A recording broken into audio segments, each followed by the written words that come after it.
আসসালামু আলাইকুম রহমতুল্লাহ। প্রিয় দর্শক, আজকে একটা ছোট্ট বিষয় আমরা পর্যালোচনা করব। সেটা হচ্ছে জাতিসংঘের মানবাধিকার কার্যালয় স্থাপনের পক্ষে বাংলাদেশে যারা আছেন তারা যুক্তি দিচ্ছেন যে জাতিসংঘের কার্যালয় যদি বাংলাদেশে হয় তাহলে বাংলাদেশে মানবাধিকার লঙ্ঘিত হলে জাতিসংঘ সেটা দেখভাল করবে, মানবাধিকার লঙ্ঘিত হবে না। তাদের কাছে আমাদের প্রথম প্রশ্ন হলো, এই যুক্তিটা কখন টেকসই হতো? যদি জাতিসংঘের পারফরমেন্স ভালো হতো। প্রশ্ন হলো, যে সকল রাষ্ট্রে জাতিসংঘের মানবাধিকারের কার্যালয় আছে সে সকল রাষ্ট্রে জাতিসংঘ মানবাধিকার কার্যালয় কতটুকু সফল। যদি তারা সেখানে সফল না হয় তাহলে বাংলাদেশে তারা সফল হবে, এর গ্যারান্টি কতটুকু। 2 নম্বর হলো, জাতিসংঘের সংজ্ঞা আসলে কি। 2 নম্বর হলো, জাতিসংঘের মানবাধিকারের সংজ্ঞা কি। তারা যেটাকে মানবাধিকার মনে করে সেটাকে আমরা মানবাধিকার মনে করি কি না। যেমন মনে করেন নারী স্বাধীনতা, এটাকে তারা মানবাধিকার মনে করে। প্রশ্ন হলো, পশ্চিমারা যে নারী স্বাধীনতাকে মানবাধিকার মনে করে, বাংলাদেশ সে নারী স্বাধীনতাকে মানবাধিকার মনে করে কি না। যেমন আপনারা দেখেছেন নারী সংস্কার কমিশন 318 পৃষ্ঠার যে প্রতিবেদন দিয়েছে, আপনার পশ্চিমাদের কাছে দিবেন, তারা বলবে গুড, এটা খুবই ভালো। এটা তারা নারী অধিকার, নারী সংস্কার কমিশনের পুরো প্রতিবেদনকে তারা সাপোর্ট করবে। প্রশ্ন হলো, আমাদের দেশের মানুষ এটা সাপোর্ট করে কিনা, এটা মানবে কিনা। এবং এটা যদি তারা আমাদের দেশে বাস্তবায়ন করতে চায় নারী অধিকারের নামে, মানবাধিকারের নামে, এদেশের সাথে, এদেশের তাহজিব তামাদ্দুনের সাথে এটা যাবে কিনা।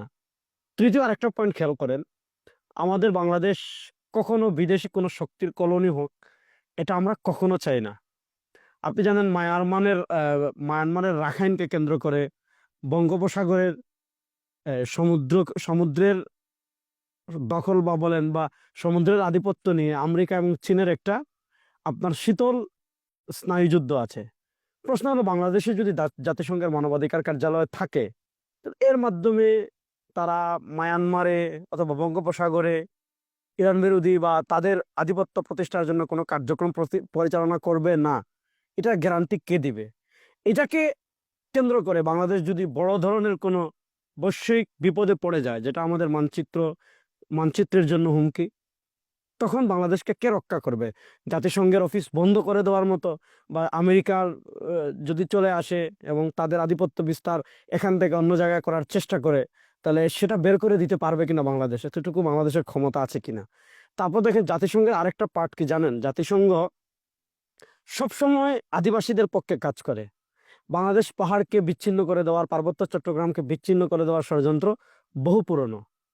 প্রশ্ন হলো, বিচ্ছিন্নবাদীরা যখন বিভিন্ন দাবি দাওয়া নিয়ে দাঁড়াবে, তারা আলাদা, তাদের জন্য আলাদা চাইবে, আলাদা মানচিত্র চাইবে, তখন যেটা হবে জাস্ট গণভোট হবে, যেটা পূর্ব তৈমুরে হয়েছে, পার্বত্য চট্টগ্রাম বিচ্ছিন্ন হয়ে যাবে। আপনারা যে বিষয়গুলো দেখাচ্ছেন এগুলোতে তারা সব জায়গায় ব্যর্থ এবং শক্তিশালীর বিরুদ্ধে সব সময় তারা কি দুর্বল, কিন্তু মুসলমানদের বিপক্ষে যত ষড়যন্ত্র সব জায়গায় তারা আছে। ভারত জুজুর ভয় এখানে দেখিয়ে লাভ নাই। ভারতকে আমরা পরাজিত করেছি, ভারতের বিরুদ্ধে সব ধরনের লড়াই আমাদের চলবে। এখানে ভারত জুজুর ভয় দেখিয়ে যদি এর চেয়ে বড় আপদ আমাদের গাড়ি চাপিয়ে দেওয়া হয়, তাহলে এর চেয়ে দুঃখজনক আর কিছু থাকবে না।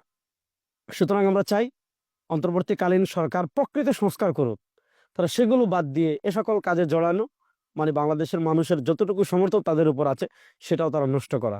আল্লাহ তাদেরকে সমঝ দান করুক এবং এই দেশ বিরোধী যে সকল কাজে তারা জড়িয়ে যাচ্ছে এগুলো থেকে ফিরে আসার তৌফিক দান করুক। আসসালামু আলাইকুম।